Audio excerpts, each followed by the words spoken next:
Right. Hey folks, so today we're going to be talking about common intermediate mistakes. This is going to be a pretty general video, but I think it's worth talking about because this represents probably the majority of my audience. Those guys who are in that intermediate stage, you've got past the beginner stage, you've got your gains, you've now perhaps ran through some of the more commercial YouTubers, you're now into the depths of our nasty bodybuilding community, and you want to know how to go to the next level. So I think as general as this video is, these kind of videos are always relevant because they tap into the very point of what people really want out of their time on YouTube, which is, I want to get jacked. I want to take it to the next level. So that's what this is going to be about. And I'm going to give you the culmination of my experience, things that I see which are common mistakes for the intermediate. Okay, so hopefully you find it useful. But before we go on, make sure you like, hit subscribe, hit the bell notification if you are already subscribed. And if you're looking for coaching, if you're looking to get jacked, get advanced, help with this journey, because accountability is super important, then there is a link in the description to my coaching services. That's what I do. So first big mistake, probably the biggest one. I've talked about this on this channel so many times, and that is continuing to expect to see the same kind of gains as an intermediate as you did as a beginner. So I think what happens is people hit the gym as a beginner. Maybe they start off benching half a plate, maybe just a bar. Like when I started, I was benching just a bar.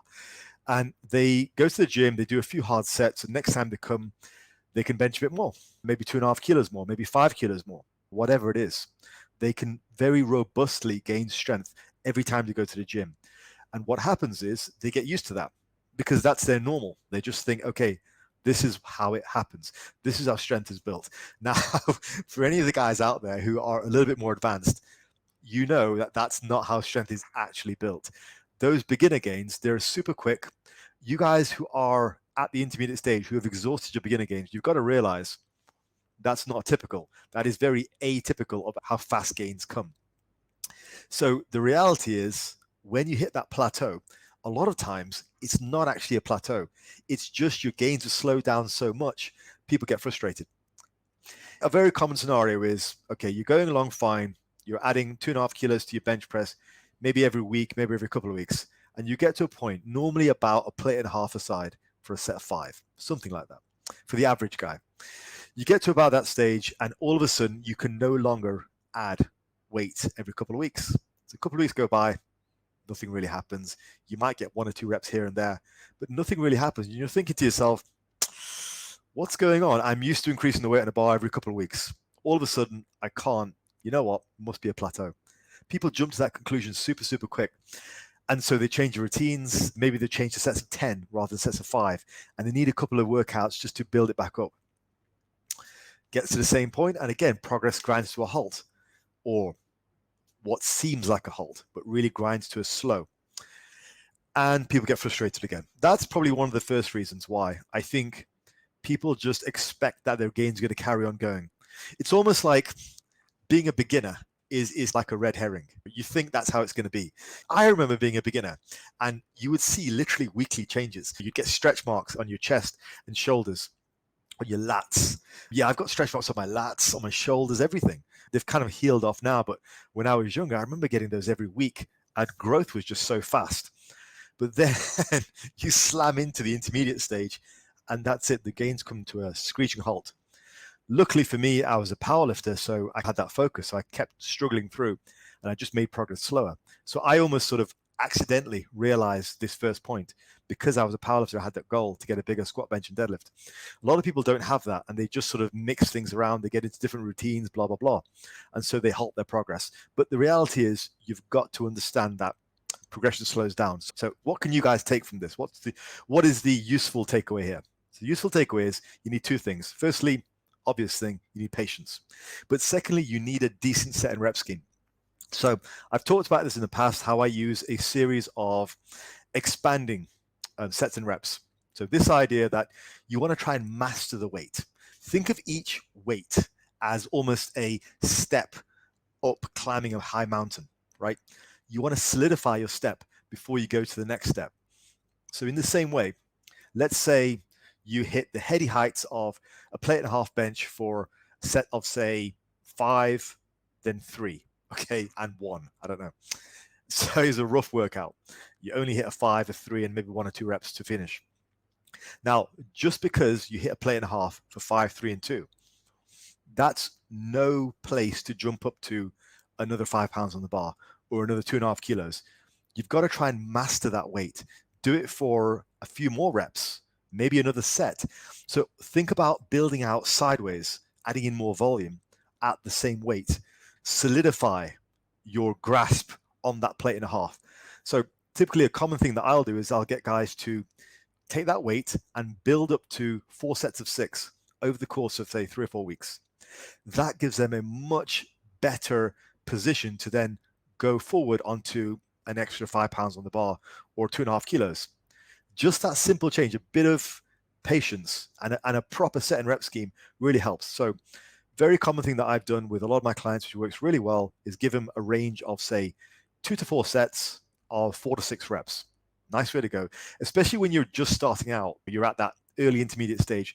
Those low reps work really well. Maybe not so great to do when you're older, you're a bit more beat up, you're a bit stronger, but at that stage, it's great because you get that neurological drive, you get the benefit of the low reps. So do that, and then just slowly over time, build out your current weight to 4 sets of 6. Try it. Feel free to try it. Whatever weight if you're stuck on your bench press now, let's say you're stuck on, for argument's sake, let's say you're just stuck on 75 kilos. Stick to that 75 kilos. Don't be so concerned about upping the weight yet. Build it out to 4 sets of 6 over the course of, say, the next month, and then go up. And I promise you'll have a much easier time going up once you've mastered the weight. So that's the first thing. That's a practical takeaway. Second thing I think would be an overemphasis on a small selection of exercises, normally a barbell emphasis.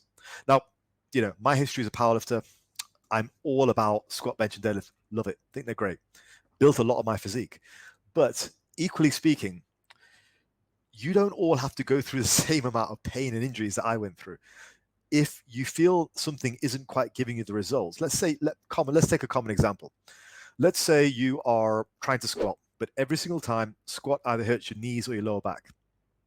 And you're trying to persist because you've heard that a 4-plate squat, it will mean big legs, right? Everyone says that. I've said it in the past as well. It's a good goal. But the thing is, it's not a good goal if the squat messes you up. If the squat hurts your knees, if the squat hurts your lower back, stop squatting. It's not always about fixing your form. Like, sure, maybe fix your form if there's something obvious. But sometimes we're just not built for that lift. I'll be completely honest with you guys. If I wasn't a powerlifter, I probably wouldn't have devoted that much time into fixing my squat. I was a really good deadlifter and I was a pretty decent bencher, but squatting always hurt. And so that's the type of thing where you want to look at some exercises where you can perform them without significant pain. The thing that I always used to think about when I was younger was, could I do this with 50 more kilos on the bar? So if I did a squat, and let's say with 100 kilos, and it felt terrible, like my inner thigh hurt, my lower back hurt, with that form that I was using, could I realistically see myself doing this with another 50 kilo on the bar? And that's not about strength. It's not about muscle mass. That's about how it feels for you, if it feels comfortable or not. For some people, they just don't get along with squatting. So stick them on a hack squat. Fantastic. A leg press. Fantastic. All kinds of squat machines these days. Maybe a front squat. Maybe something as simple as changing reps or some kind of form change, going from low bar to high bar, for example, going from wide stance to close stance. Something. So I think the second big mistake is sticking to exercises which are actually hurting you and harming you because you've somehow put these exercises on a pedestal. So I would say when it comes to the intermediate stage, you've got to pick exercises which you can comfortably do. And I'm not talking about strength, I'm talking about how it feels on your body. If every time you bench press, your shoulders just get banged up, don't bench press. I remember early on, I never did incline barbell presses, never. I did incline close grip, but never incline wide grip, because it always messed up my shoulder. So what's the point in persisting with that exercise? It's a great exercise. I actually do it now. But when I first started off, every single time it would make my shoulders all kinds of messed up. So I stopped them. I relied on bench presses. I relied on dips. Dumbbell benches were great for me. Dumbbell incline was actually okay too. But the point is, I found a series of exercises which suited me. And I would even go so far as to say, if the squat doesn't suit you that well, feel free to put a bit more emphasis on leg extensions. Leg extensions are kind of vilified in modern lifting, but a leg extension is a great exercise. There's no harm in, say, half of your quad work being leg extensions.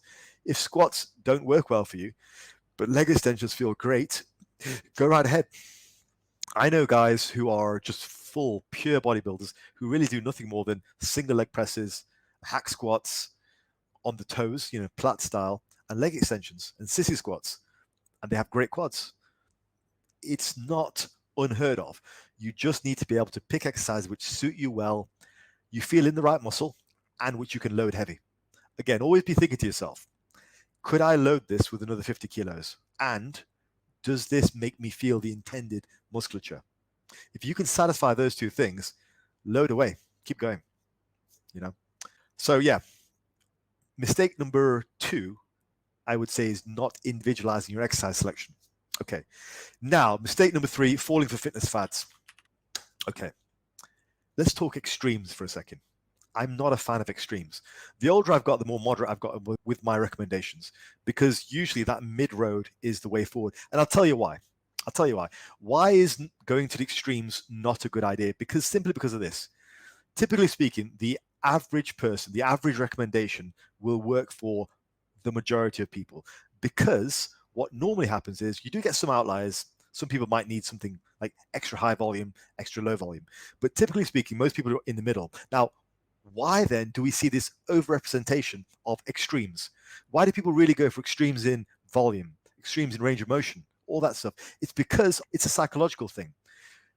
People always want to be the first adopter in the room. People always want to appear to be more clever than the next person. People always want to appear to be more up to date, more intelligent, more intellectual than the next guy, than the rest of the room.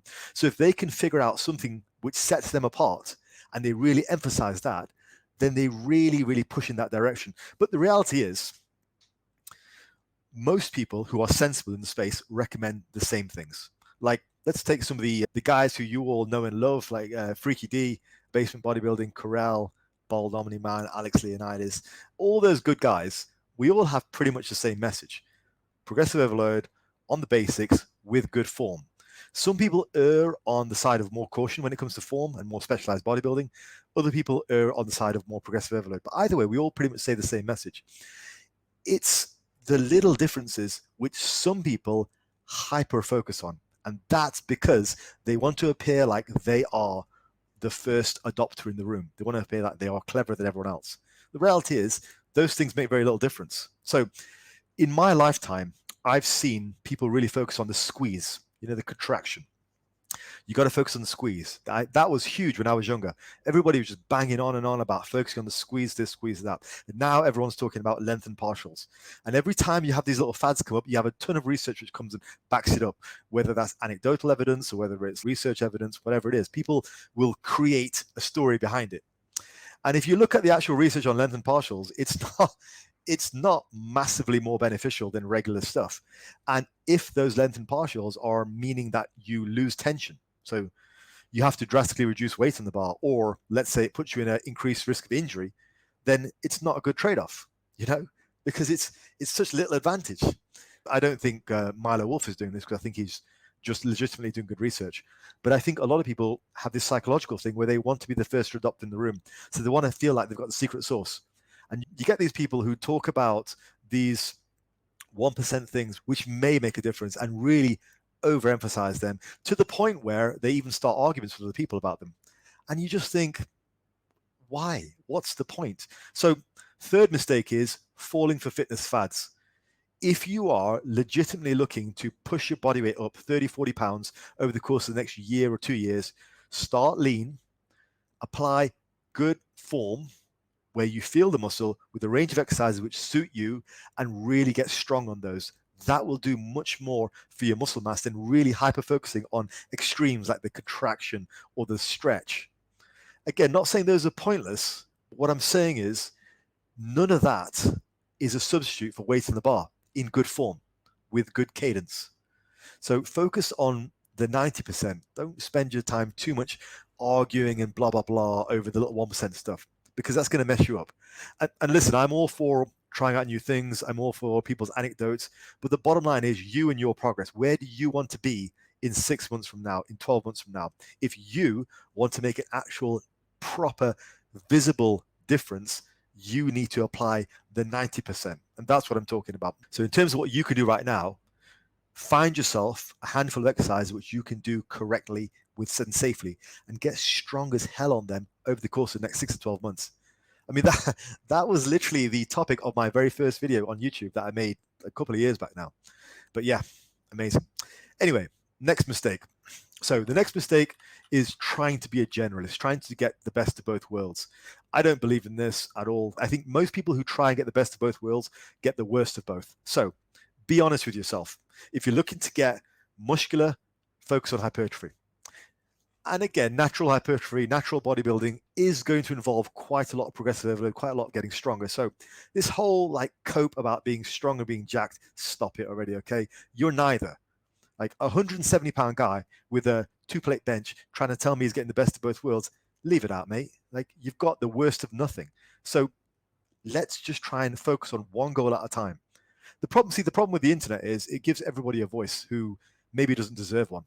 So you've got guys who are running around who are either 170 pounds, who maximum bench press 2 plates aside on a good day, and who are trying to say to everyone, yeah, I get the best of both worlds. You've got nothing. You don't even have a seat at the table at this point. Or you get like super fat guys. You got a guy who's 280 pounds or 260 pounds benching basically 280 pounds. That's not impressive. You're not getting the best of both worlds. You're fat, you're weak. So focus on a goal first. Get to the point where you are excelling at that goal, and then you've got a seat at the table. Then feel free to go into my comments and tell me how you're getting the best of both worlds.